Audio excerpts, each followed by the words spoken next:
درنو لیدونکو سلام، ستړي مشئ. ستاسو پام رااړوم د نن ورځې تازه او مهمو خبرونو ته. له ارګ څخه په خپرې شوې خبرپاڼه کې ویل شوي چې جمهور رئیس محمد اشرف غني تیر ماښام د ملګرو ملتونو له سرمنشي انتونیو ګوتریش سره د روان وایروس پر مخنیوي ټلیفوني خبرې وکړې. د سرچینې په خبره په دغه ټلیفوني بحث کې دواړه لوري له ایران څخه د راتلونکو افغانانو کډوالو په اړه وغږېدل. له طالبانو سره د بین الافغاني مذاکراتو لپاره د حکومت او دولت په چارو کې د سولې وزارت له اوږدې مودې انتظار وروسته په رسمي ډول د یوې خبرپاڼې په خپرولو سره د 21 کسیزه مرکچي پلاوي لیست اعلان کړ. په ورته وخت کې ټاکل شوی چې سبا شنبه د طالبانو یو 15 کسیز پلاوی له کندهار او نورو ولایاتو څخه کابل ته راشي. د طالبانو ویاند ذبیح الله مجاهد وایي دا پلاوی به د طالب بندیانو د تشخیص او تثبیت لپاره له افغان چارواکو سره لیده کاته وکړي.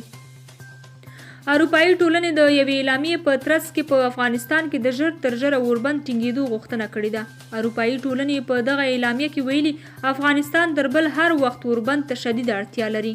د هند دولت د افغانستان کامیر هوایي شرکت ته اجازه ورکړه چې په دغه هیواد کې ایثار افغانان د روان وایروس په خطري چاپیریال کې د 5 پروازونو په ترڅ کې افغانستان ته ولیږدوي. د افغانستان د هوایي ترافیک د تنظیم مشر غلام معصومي وایي کامیر هوایي شرکت به په 5 پروازونو کې نږدې 2000 مسافر افغانستان ته راولېږدوي.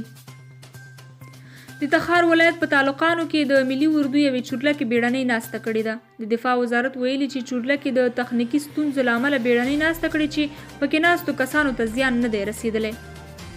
ټاکل شوې ده د ناټو هیوادونو د بهرنیو چارو وزیرانو غونډه راتلونکې اونۍ د ویډیو کنفرانس له لارې جوړه شي.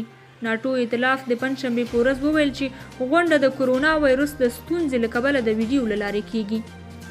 او وروستی او د ټکنالوژۍ خبر ده چې هواوی کمپنۍ یوې پرلیکه غونډې له لارې د هواوی پی لړۍ نوي او پیاوړي ځیرک موبایلونه معرفي کړل چې پی40 پرو او پی40 پلس نومول شوي دي.